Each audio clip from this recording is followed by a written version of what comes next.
Subscribe कीजिए बिहारी खाना channel को और घंटी के बटन को दबाइए मेरे लेटेस्ट वीडियो सबसे पहले देखने के लिए। नमस्कार दोस्तों, बिहारी खाना चैनल में आपका एक बार फिर से स्वागत है और एक मैं न्यू रेसिपी फिर से लेके आई हूँ वर्क के लिए। तो मैं सामा के चावलों के वड़ा बनाऊंगी। ये बहुत ही इजीली बन जाएगा और इसे आप नारियल की चटनी, हरी चटनी किसी के साथ भी खा सकते हैं। तो ये बहुत ही टेस्टी बनते हैं। तो यहाँ पे मैंने लिया है हाफ कप सामा का चावल। तो इसे हम दरदरा पीस लेंगे एक मिक्सी के जार में डाल करके, और साथ ही हम पानी भी गर्म कर लेंगे। तो इसे मैंने जार में डाल लिया है और इसके साथ ही मैं जितना हमने चावल लिए थे उसके डबल हम उसका पानी ले लेंगे। हाफ कप चावल लिए थे तो 1 कप हम पानी ले लेंगे और इसमें अच्छे से उबाल आने देंगे। और उबाल आने के बाद ही हम इसे, ये देखिए हमने दरदरा ऐसा पीस लिया है। इस तरह से पीस लिया। हमें बहुत ज़्यादा महीन नहीं पीसना है। तो पानी में उबाल आने लगा है तो इसके साथ ही मैं डाल दूंगी 1/4 टेबल स्पून काली मिर्च, और साथ ही हम इसमें घी या तेल जो आप खाना चाहते हैं वर्क में वो ऐड कर ले। 1 टेबल स्पून मैंने यहाँ पे तेल डाला है और साथ ही इसमें सेंधा नमक डाल लेंगे अपने स्वाद के अनुसार। सेंधा नमक डाल लें इसमें।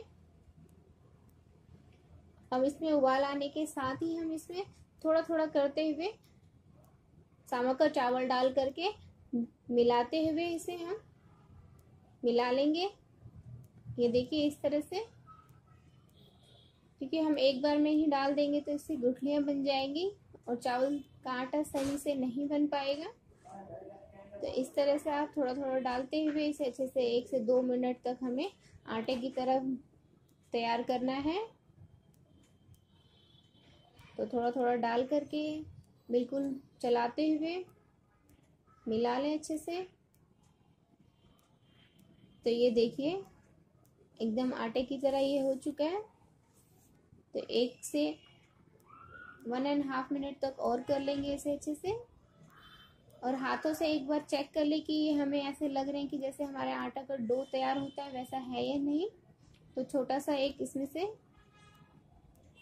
हाथों में हल्का सा पानी लगा करके इस तरह से निकाल करके चेक कर लें। एकदम स्टिकी सा लगना चाहिए ये।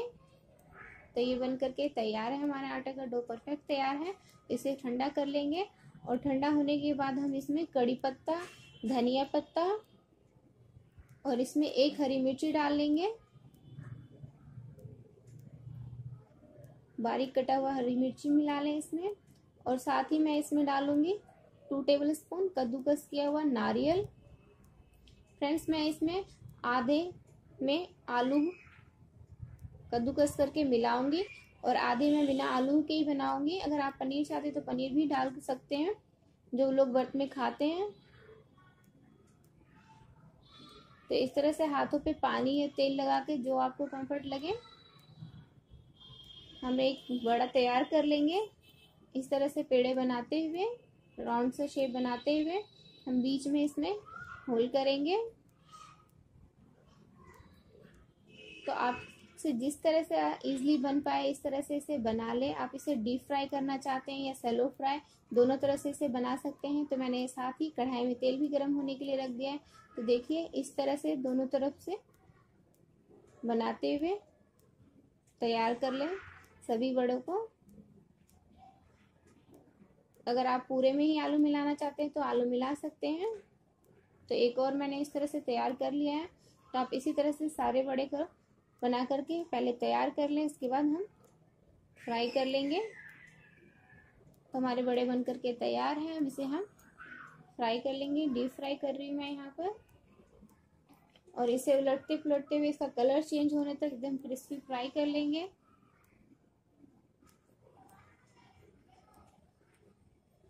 तो उलटते रहें और इसे, ये देखिए एक तरफ से हो चुका है तो हम साथ ही इसे पलट लेंगे और इसको हम चटनी के साथ, नारियल की या हरे धनिया की चटनी के साथ सर्व करेंगे। तो ये देखिए हमारे एकदम क्रिस्पी से बड़े बन करके तैयार हैं। फ्रेंड्स, अगर आपको मेरी ये रेसिपी अच्छी लगे तो मेरी रेसिपी को लाइक करें, मेरे चैनल को सब्सक्राइब करें और अपनी फ्रेंड्स और फैमिली में ज़रूर शेयर करें। और ये मैंने हरी चटनी के साथ इसे सर्व किया है। ये चटनी बनाना भी बहुत ही ईजिली है। आप धनिया पत्ता लें, इसमें हरी मिर्ची ले लें, अदरक और दही और जीरा और सेंधा नमक डाल करके सभी बना करके आप तैयार कर लें।